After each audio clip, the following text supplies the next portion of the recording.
umntwana alilela umama ke wamthatha wambeka esifubeni sakhe wathi thula sana lwam wathi thula sana lwam. Hello, Dumelang, Sanbonani, Absheng. My name is Mariki Bothma, Ntomza Mazulu, Zindli Ntomza KZN, all the way from KZN, but currently here in Midrand, Joburg, at Galaxy Universal Network, Starset Channel 500, and on our Facebook page, Galaxy Universal Network. Welcome to a brand new show called Scars. We all have a history. You may be the victim, yet you are alive. You are the survivor. You are the overcomer. You are the conqueror of your past and of your pains. The show is all about you sharing your stories, you sharing your life experiences. We're going to show people out there whether you've been abused mentally, physically, emotionally. We have all been affected by abuse. The show will consist of from bullet survivors to cancer survivors to people living with disabilities to ex-convicts. No story will be too big or too small to be shared on this platform. Do join us every Saturday, 11 to 12, right here on Galaxy Universal Network. But we also do have a few surprises for you in store. Every Saturday, 11 to 12, Galaxy Universal Network. Walala wasala. See you there.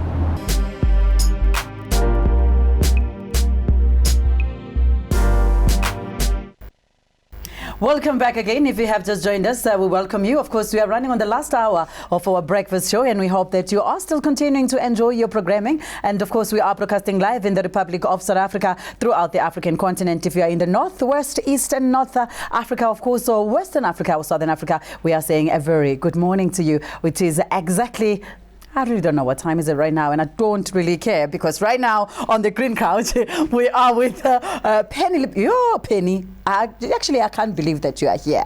I was telling them sometimes it's marafika now Penny. We once had a hit on Twitter. Good shot, she doesn't even remember. I wonder what were you guys heating about?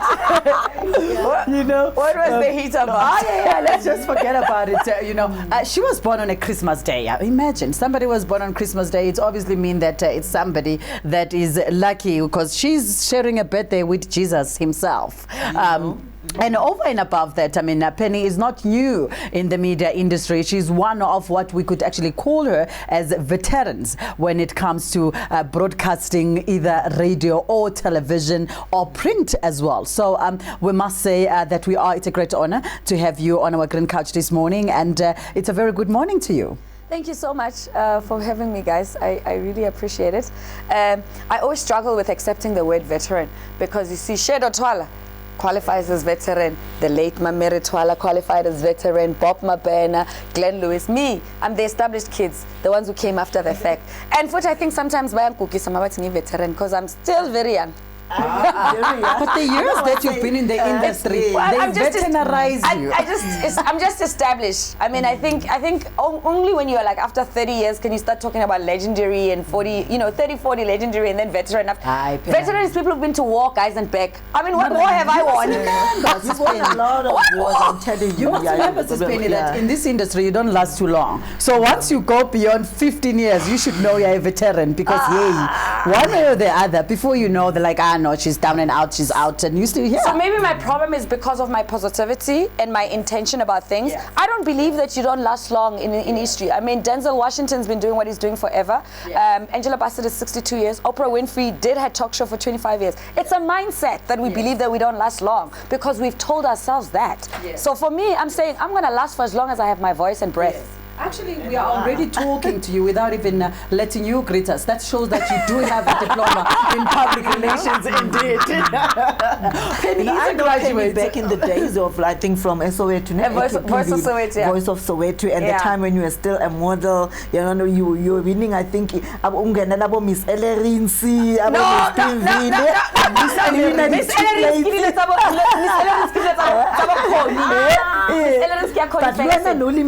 only entered Miss Tabajabula, then I went to Miss Soweto. Miss Soweto. That's it. I did not enter Miss Elegance or Miss Lovely Legs or Miss Valentine or Miss Orlando Paris or Institute. I only entered maximum probably 3 beauty pageants. No, never. I didn't. No. Good morning, Penny, and welcome to Galaxy Universal Network. Thank you so much for having me, guys, and congratulations, on this amazing platform that you guys are on. I always love to see and support, new broadcast initiatives, especially when they're owned by us, Black people. Of course. So congratulations to everybody who is in charge and whose vision it is behind this. I'm praying and trusting God that, it's going to continue and grow, because not only do we deserve it as South Africa, but the rest of the continent needs to see us as South Africans as colorful as we are and continuing the continent. Especially that we are broadcasting in the entire African continent. Yes, it's about as we're time. sitting here. Yeah. So it is quite a great honor to have you. Let us now go straight into, one of the reasons that you're here. We're celebrating Women's Month, and you are one of the women that have done quite very, very great, especially in the media industry. You've been on the space, and you've always spoken mostly about women, being put into space and equality around women. Now you are in the media space, where most of the cases for you to climb the ladder, there is always those things, they say, oh, no, we need to interview the president, we're going to send this guy and not this person. How has this journey been for you? So, like I said, I got into the industry at about 17, as Palesa was saying at Voice of Soweto. I think it dawned on me by 13, 14, I was a special child. I remember reading Dr. David Molapo's diary book. Those books that they give to kids at school, and then you fill in whatever, and then sometimes it comes with, like, when they do the promotions for sanitary pads, it's like a little note diary. I didn't know that came from the Bible verse, I can do all things through Christ who strengthens me. So his foundation was called I Can. He just came back from the US, the likes of Felicia Mabuza and all of that. So I was 13, 14, as when Mandela came out of jail.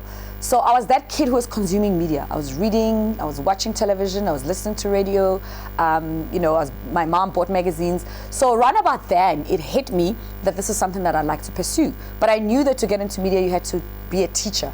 I didn't want to go to teachers training college. It was an idea that just hung in there until the IBA issued community radio licenses, which came, just before we went into the elections in 1994. The idea, 93, 94, the idea was to, community media is about educating communities. It was about disseminating information about voting, and then they started that. But more than anything else, it gave youth an opportunity to sit behind the mic. At the time it was the SABC, which had all the African language stations, and then you had your prime medias and all of that.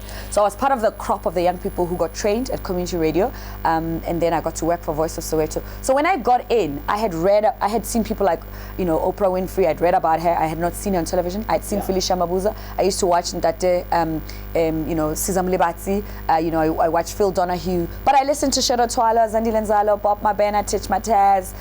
Those are the people who, came before me. And I was watching with intentions of, like, what Shedo Twala is doing. I'm a Kwaito girl. She's a jazz girl. You know what I mean? So I was like, okay, that's my generation. I'm a hip hop girl. So I was like, how do I emulate what they're doing for my generation? So I went in there with intention. And I knew that it was a male-dominated industry, but I didn't have the concept of, like, what it is to be an activist, what it is to be a feminist, what is sexism, what is chauvinism, what is misogyny, all these words that young people are talking about now. I had no clue of those words, but I knew it was wrong for me to be violated. I knew that it was wrong for me to be taken advantage of.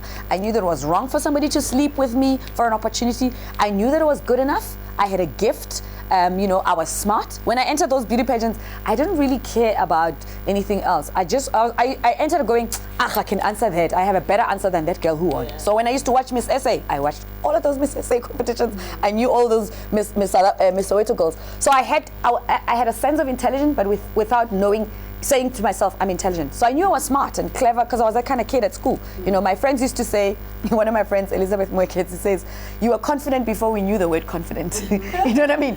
And so that's the kind of girl and child I was. I was allowed to express myself. Let's talk about, the media right now, especially tabloids, Penny. Right? I always find that, especially, all these tabloids, journalism, they always pull women down. Like, for me, it's like there are a whole lot of celebrities, including whether men or women. Yeah. But that it's mostly or even transgender women. or LGBTQI family. You know what I mean? Yes. Yeah. But it's mainly women, that are actually mostly on the front papers, about, bad story write-ups or, to expose them with bad things. What is your take, about that? Do you agree with me when when I say that the media or tabloids are putting more women down than, more men? Well, we sort of like become easy targets, and it's not because of our own choice. The industry is male dominated. I mean, the editors mainly are men in the newsroom. The writers are men. And in whether it's in a newspaper, whether it's in a newsroom, in terms of like a television. And I've had an opportunity to work in a newspaper newsroom. I've had an opportunity to work in a newsroom news setup, like when I worked for ETV Sunrise. I did that. Yes. So and most of the time men are in charge, so they're not in touch with women and women's issues as well. But more than anything else, there's a perception that we're a thing. It's like we sell papers. We're good looking. We dress up. We're temperamental. It's easier to do that. Men are dull and boring. Sorry, they don't have color and flavor. Yeah. I mean, if you look at the landscape of men in the entertainment industry, most of them are one-dimensional. They're club DJs. They don't have a position on anything. True. You know what I mean? If they comment about politics, they go, oh yeah, well, that's whatever. We bring ourselves to conversations. We bring our experiences. Our mothers speak to us about what we do. They're interested. We have friends. We like to chatter. Sometimes we do a little bit of gossip. So that we have a lot going. So that makes us interesting, number one. But also, because we're not in control, they can make us puppets. True. I had an unfortunate but fortunate, chance to be, when tabloids launched in South Africa, I was on radio, I was on television, and I was writing for another newspaper, which was in competition with a newspaper. It's like now, if you're coming out, you can target an existing channel and make a mockery out of them to get attention on yourself. So that newspaper did that. The Sunday World did that to City Press, because I was writing for City Press. So I became, actually, one of the former journalists they said I was the center and the circumference of the entertainment industry at the time. It's like they couldn't avoid not writing about me. And then my life was interesting because I was on radio, television, dating someone famous, going to clubs, partying, and colorful, and I'm a woman, and I'm expressive. And very vocal as well. Yeah, so basically, they could get sound bites out of me. And they could, if they couldn't get sound bites, they can get comments from, where did you see Penny? What was she doing? What did she say? When you spoke to her, did she snap? You know what I mean? And again, I can speak like this because remember, I studied PR, which is 360 of media and communications. So I understand how journalism works in the newsroom. I understand journalism in the newspaper. I understand journalism in a magazine. I understand radio. Do you know what I mean? And I understand the marketing and all that stuff. So I had friends who were journalists. You know what I mean? My friends, I was 19, 20, 21. My friends were at City Press. They were at the Sowetan. I mean, the guy who lived at the back opposite of my house was a drum magazine, Kaiser. So I grew up with media around me. So when I went into it, I went with it, with that understanding. But I was shocked by the tabloids when they came in. It says Liz Kumalo, who was a drum magazine, was one of my, close family friends and mentors type of thing. And I was shocked because Drum Magazine used to be a family magazine and celebrating Black excellence. True Love Magazine, Kanye and them. I used to write for those magazines. Write in and want to be featured. I got featured in the magazine for street style and things like that. But when the tabloids came, everything shifted. Yes, they shifted Drum Magazine from celebrating Black excellence, arts and culture to becoming a tabloid. And just like now, everybody's going on about, we need to, magazines are shut down, they have no future and whatever. My cousin lives in Bushbuckridge. She has no access to internet. She still needs the magazine.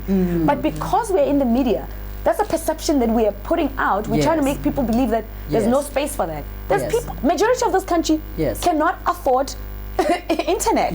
Now maybe to jump in there, Penny, your journey has been quite a very busy one. You have had a whole lot of experiences along the way. I mean, starting from Elokishini, there is maybe a young girl that is just watching. When they see you from far, they know this Penny. They really don't know where exactly you started from. Your Miss Ellerens. Your Miss. I entered Miss Ellerens. Lovely lady. Signing club was part of Miss 707. Miss Lovely. Guys, I never made it that far. I was became famous when you entered Miss Soweto back in the day. From Miss Ellerins, yeah, okay, fine. Miss Lovely Legs. Okay, Yes. fine. From Miss Lovely Legs to the Idol season 2 judge. Season 1. The season 1, Yeah. rather, sorry. Yeah. People are looking at you as this big star, and Yeah. I must say, you don't mince your words. Yeah. When you speak, you speak. When you want to say something, you say something, and you say it now. Yeah. You don't give a flying rat Yeah. as to who hears it. You just speak your mind. I'm a broadcaster. I know. That's for sure. Yeah. Now, let us know about first thing. Where do you get, you know, in isiZulu, what is bindi? But if I would say courage. it in, no, not even okay, courage. what do you call it? The liver. The liver. Where The do you get- guts. You have these guts of the lifetime that when you speak what you want to say, and you say whatever you want to say. And I remember you even one day threw pictures of you on bikinis on Twitter. Yes. Like, Penny, don't give a flying rat. Tell us about that. So I'm very committed to myself, and I'm very committed to my journey. But more than anything else, I'm very committed to women who have come before me and men who have come before me, who've tried to set a standard for all of us to live up to. Yes. I take that seriously. You know, I sit and I imagine what it was like to be Charlotte Maxeke in 1912, when the ANC was formed in Mangaung, in that room, and she was the only woman, you know. She was the only woman sitting in that room. You know why she qualified? Because she went and got her BA degree in the US and sang in the choir and all of that. She qualified to sit in that room to speak with confidence because she was worth it, and she had proved that she's a woman of valor. You know, she represented a community, but she cared about the future of this country. Now, so that's 1912. But then there's generations of women who've come after the fact. When you look at the history of our country, you know, women are sidestepped, like not that they never existed. You know, women who were married to Albert Lutuli, or Soga Plaki, all those men. There were women in their lives until we get to Winnie Mandela, the one who died 2 years ago, who all of us we went, oh, I'm Winnie Mandela, and then already we've forgotten what that means. Those women firstly suffered and sacrificed, and those are the ones that we know publicly. Then there's my grandmother in Bushbuck Ridge, in my village, you know, who helped build my grandfather's empire in her own way. You know, she had her own voice. Those women in the village ran things. You know, she used to run initiation school for Amatwasani. My grandfather used to run initiation school for boys in the community that were leaders. We've always been leaders in our community as women. I'm a Pedi woman, I'm a Mopulana woman. Mopulana women are allowed to have a voice. So when I got into broadcasting, I knew that it wasn't by default, but I knew that I had to be informed about what I talk about. So since my parents couldn't take me to university, my house is a library. I've read every book I can think of: spirituality, religion, culture, philosophy, history, all the 7 areas of influence. The fact that I'm going to sit in the media, I don't want to ever sit and feel like I can't converse, you know, on a topic. At least I need to have some inclination of some sort, as much as I'm open to learning about it. Of course. But I must have a position and an opinion. Of you know course. what I mean? And also, when I sit in the media, my job is to be a catalyst to start conversations, to open up. And I love being, you know, an African, you know, because I can connect to the rest of the world and read. I believe that we are the source, you know, of information and history and culture. And I looked at that and I got into the media with that kind of attitude. But I got rejected for it. I got treated bad. People were like, your energy is too much. This girl is a lot. I started doubting myself, you know, at 22, 23. Then I lost track of that. And then I spent time asking God, maybe I was too much. I was those kids, but by a papa. For me, papa, it means you're alive. You know, so I had to turn all those negative things that people were saying about me to positivity. So people say, oh, you're papa, and then you shrink and you stop talking. So I started saying, oh, I'm alive. I'm not dead. So papa mile, you know, in your language. Yes. In Sesotho, kitsogile. I'm alive. Like Africa is alive. You know what I mean? So I took those words seriously, and I started, you know, obviously I write. I like writing. So I was intentional about it. You know, I'm a Christian girl, you know, who's very grounded in culture. I understand my culture and my cultural background. So I used all of those things to formulate my ideas, my opinion, you know, and I don't let anybody bully me into what they think things are. If it's the law, I will ask all my lawyer friends about a conversation. So by the time I open my mouth or I post something on Twitter, you must know that I've done the research. Because people used to dismiss me and say, what you're saying doesn't make sense, because they were not informed about it. Now, when I realized that I was ahead in the stuff that I was talking about, obviously, I've hanged out with Africans from Nigeria, Kenya. I have friends from all over the continent. I mean, In 2010, I was telling people about how I've had features on radio about my African continent. Do you know they rejected it? They were like, why are you doing that? I was like, because Africa is us, is now it's the future. Now everybody's trying to do that. Yeah, you know, talking about radio, I also saw, you know, like when I went onto your Instagram page that there's a radio show, I think, that you're hosting every morning. Can you tell us about I it? took a day off for you guys. Thank you. That's so special. I took a day off for you guys because I really wanted to firstly be here. And part of the reason is because, you know, I'm a vision catcher. You know, when people come up with ideas, every new almost medium that has come up in the country since, first of all, community radio, I'm part of the generation. When Viacoms, which is MTV Base, you know, BET came here, I worked for them. I collected tapes. You see what it is now? So if it was a building, I would say I put the first brick. Do you know what I mean? Online radio. When Gareth Cliff started his podcast, I was one of the first people to work. So there's no form of medium and evolution of the media that I have not been part of.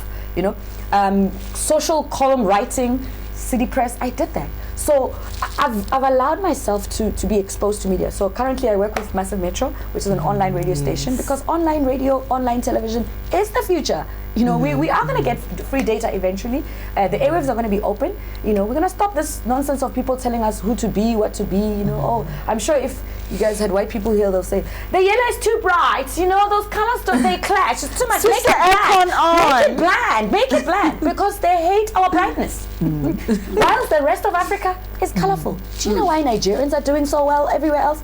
Because they're Nigerians. They don't show up as fake studio white people.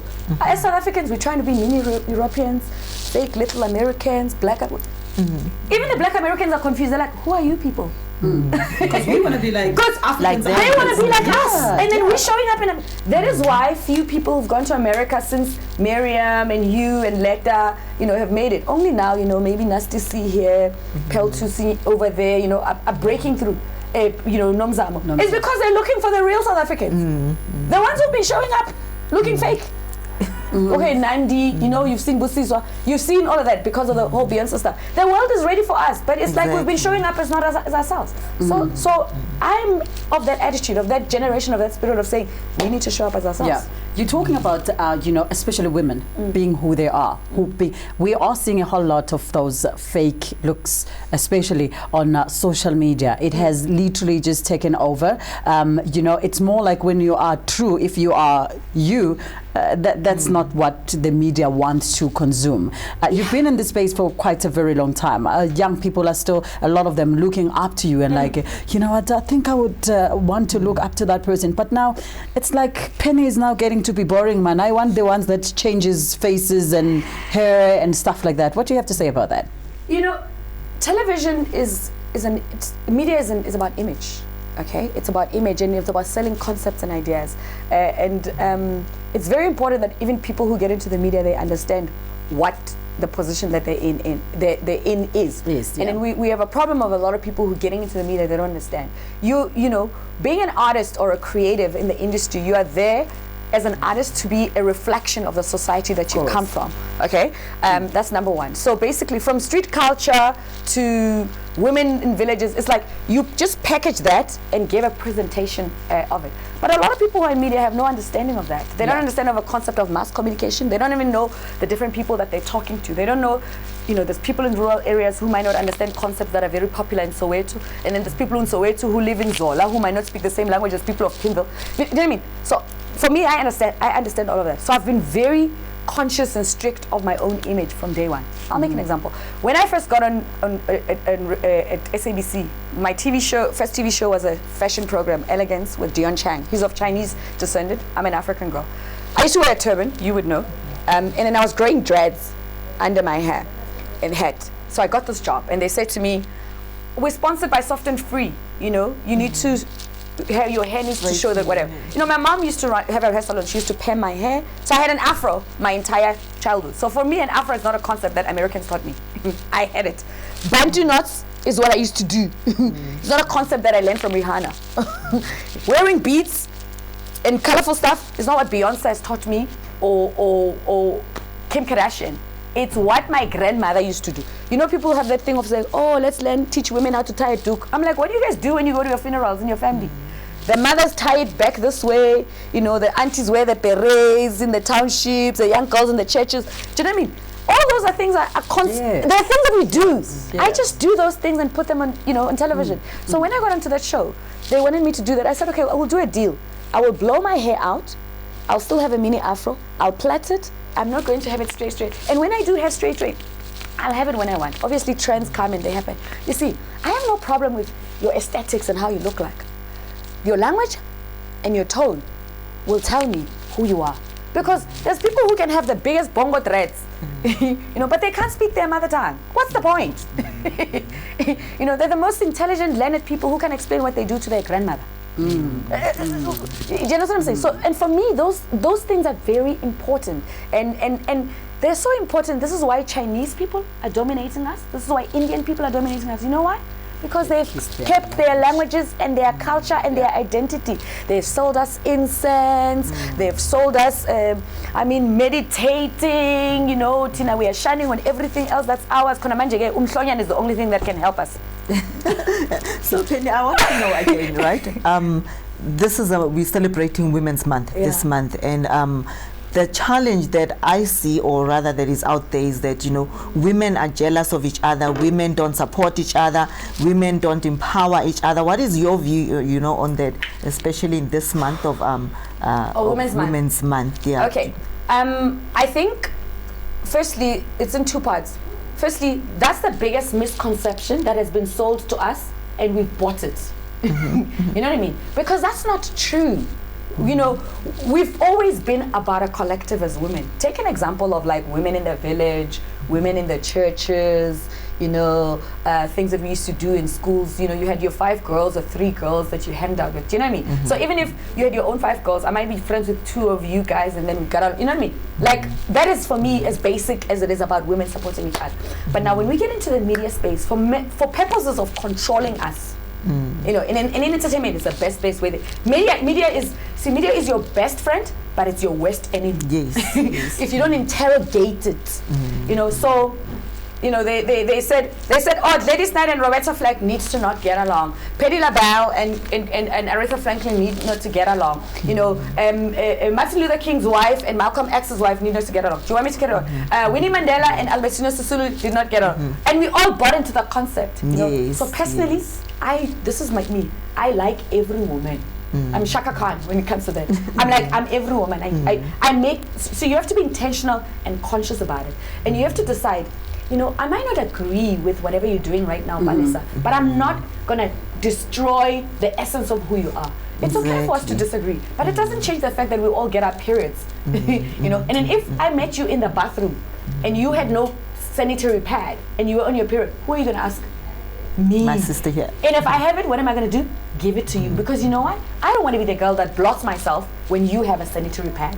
Now, first of all, that's the number one thing that connects us as women. And we need to look at ourselves like that. We might be at different spaces and different times in our lives. We might be having different experiences. And that's across generations. There's things that my grandmother had to endure because her time didn't allow for that. Of course. You know what I mean? My grandmother was, for example, in a polygamous marriage. But I watched my grandmother, 2 of my grandmothers, get along like a house on fire. You know, and maybe that's me. So, you know, when people talk about polygamy, I don't have the angst that they have about it. You know why? Because my experience and exposure of what my grandmothers were like, I can defend it from a place of experience. But I'm not disputing the fact that there are polygamous marriages that are problematic. Yes. Do you understand what I'm saying? Yes. And then my grandmother herself will say to me, oh no, awa, polygamy na kinya.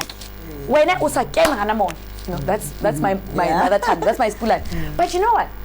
But I'm not going to sit, Palisa, here and judge you if you make that choice. Because let me tell you, it's your choice, it's your temperament, it's your threshold of pain, it's what you can handle. All I can do is love you through it. But you need to know that when it doesn't work out, I am here. And I can share from my experience. So for me, in media, I made an intentional, one of the most hurtful things for me in my media experience was when they were trying to make me and Azania be against each other at Metro. I made a conscious decision to say I am not going to agree. You know, journalists would tell me stuff and say things, and I would just say, no. If you believe in the power of the tongue and power of the words, you can take control of that, because what you believe is what you become. Yes. And then what you keep confessing, it what manifests. Yeah. So I kept on saying, no, that can't be true. That's not possible. Let me tell you, God also tests you with stuff that you think you believe. You know what I mean? There will be signs and things that you'll see. But in 2020, you know, with my own recent personal experiences, whatever, Azania is the one girl who posted and tweeted and said and shut a lot of people down. Because, and let me tell you what God will do to you. You know, when all of that stuff was happening, I used to go to church at Grace at 4 in the morning, 4:30 for a 5 a.m. prayer. Guess who I used to go to church with? Azania's mother. Do you see how God works? Huh? So I was walking with her mother back and forth to church and talking to her, and knowing very well that me and her in the industry were portrayed to be something else. But let me tell you, in God's time, we're like sisters. Now that's a girl that I'm going to trust. You know why? Because she's been to war with me. And then now when she starts opening up about her experiences while I was sitting on the other end, I realized those damn MFs, men in the industry, were trying to make us fight. You know why? Because if two women are powerful together. Yeah. Just before we close, Penny, let's talk about your spirituality. And I could hear right now, as you are touching on to that you're a very spiritual person. If we can just take it quite very shortly, because I want to go somewhere else as well after this. Please tell us about your journey spiritually. So I'm born in a family, like I said, Sangoma. Oh, yeah. so My grandfather, he was running an initiate. My aunt and my mom were first generation born again Christian. And my grandfather went to ZCC. So my spirituality is very broad. Do you understand what I'm saying? So I'm not one dimensional about that. I have a 360 understanding of that. So I don't sit here and again judge people, box them and whatever. But I choose to worship Christ, okay? And then I acknowledge my ancestors through my family. Because I say to my grandmother, I'm going to worship you now while you're alive. You're not going to tell me to do this and do whatever, because I'm aware of my grandfather going to ZCC. And then I honor and worship that church, because that's what my grandfather honored and believed at the time. I don't care what anybody else says about it. That's what kept us as a family. He believed what he believed, and then it kept us as a family, and I honor that. That's his wishes. For me, that's how I honor my grandfather. Do you understand what I'm saying? Yeah. And that's it. And therefore, I'm a well-traveled woman. I understand how people who believe in Buddhism and Hinduism and Muslim, because I think all of us were trying to find the source, and we're trying to find a sense of life. But I choose to express and honor my spirituality via Christianity. Okay, that's my choice. You recently was very much on the media space, not for other reasons, of course. You spoke out about so many years ago, bringing the past, of course, something that some women are even taking you to say, no, don't touch DJ Fresh and stuff like that. Unfortunately, we're gonna have to talk about that. Tell us a little bit. What I want to understand is that I saw a post of you, right? I think you were driving and you started, screaming and crying, and to me it was like, okay, as a public figure, you know that you've got millions of followers, people who are gonna follow you and write about you. So I wanted to also understand what was going through your mind and your heart and your emotions at that time, because honestly speaking, I felt like crying with you, but I didn't understand why is Penny screaming and hitting, and you know what I mean. So, can you take us through that? So television and media and visual is about that. It's about when you see people doing things, you when you're human, your emotions will come, and they might be negative or positive. Again, I wear my heart on my sleeve. I'm a very spirited woman. Actually, I wasn't crying tears of pain. It was a wailing cry. You know, if you're a woman of prayer and faith, you'd understand. There's a difference between a wailing cry, a cry of pain, a cry of sight. Actually, you don't even have to be a spirit. We're spiritual as beings. When the news come in the village, but something has happened, this is what women do. Oh my God! But they do the same thing when their child has passed or when a child is born. But there's a different energy and a different reaction. I literally came in the car, and that song started playing, and the word really spoke to me. So I understood that God was moving in my life. But I also understood, Guti, people know that something is going on about me. Now, when people have never seen you fall apart, they think that you can take anything. So sometimes you need to show them, Guti, I am strong, but I'm not strong because of me. I'm strong because of the one who holds me together. There's a God who holds me together. They are my ancestors who hold me together. They have not protected me for the last 25 years in this mad, God-forsaken, evil, sex cult, orgy-filled, alcohol-driven, nonsensical industry. I didn't survive because of my own cleverness. I survived because of God. I survived because of people who've been praying for me, who've been holding me up. And let me tell you, no one in 2020 is going to stop what God is about to do in my life based on things that happened 19 years ago. And firstly, that was a case that has nothing to do with me. Of course. I have a lived experience as a woman in media. I'm an advocate for South African depression and anxiety. I'm an advocate for First 1,000 Days. I'm an advocate for Grow Great. I'm an advocate for Love Life. I'm an advocate for Global Citizen. My job is to talk about experiences. I'm about to be an advocate for Africa Takum. I'm about to be an advocate for the Federation of. I do work with organizations. I am a spokesperson. I'm an advocate. I'm a voice. I'm going to be silenced because I dated a guy who's a DJ. Come on. Oh, by the way, I've dated so many DJs. I just have never told you which ones. Because you all can share now. Because it's your platform. All I'm trying to say is that people run with things based on their own perceptions and understanding, and they want to determine who you should be. I've allowed that. I've kept quiet. People think that I say a lot. There's things that I've just watched and said, this is nonsensical. It's a waste of my energy. I have two amazing children that I need to raise. I've gone to court to fight for my children's passports to travel. It's not the first time that I'm going to go to court. I've won other court cases that people don't know. Sheriff has come to my house and taken my furniture, and I've ended up in newspapers. There's nothing I'm afraid of anymore. Exactly. Definitely not an ex. Definitely not an ex. I feel like clapping once, twice, and thrice. While we are closing, I must say you're such a very powerful woman, and you will continue to empower a whole lot of women. Don't stop talking. I know you wouldn't stop talking, so I'm just telling you not to stop. They just have to pay me more. I need that Oprah money to help girls. Right now we need lawyers. You know how many girls are going to court because of people who they've spoken out about. They're being taken to court. I'm dealing with a girl in Durban who was raped in a church. There's mothers who are misplaced because men are not maintaining their children. And can I tell you, this? I didn't want to do this. I said, I was saying last year, I'm tired. After doing Let's Talk Pap Health and explaining the impact of children not being maintained, after doing Kukitila and helping women finding out they got houses soon, I was like, I just want to be cute and fabulous on television and be sexy like everybody else. And then God said, no. You're not you. And this thing happened to me. And then I'm like, oh, now I'm going to go all the way because I need to test what the constitution of this country says about me. I voted for Mandela. I campaigned for Mandela. I didn't vote for him because I was underage, But I've served this country, and I think it needs to protect me and you guys. And we are in the generation of generation equality. We need to be paid equally as men. The courts of our country needs to protect us. There's a whole continent who thinks South African women are better off. We are not. Anyway, we're gone beyond time, of course. While we're closing, wonke umuntu unezisho zakhe, unezibongo zakhe, athi sizwe lapho ukuthi bakubiza ubani ngakini. Bushbuck Rich. My grandmother calls me Tsukunatsi, my dad calls me Nana. But Kimukoni mukukuna pula. Mukoni mukukuna pula. Pula. Pula is a fruit.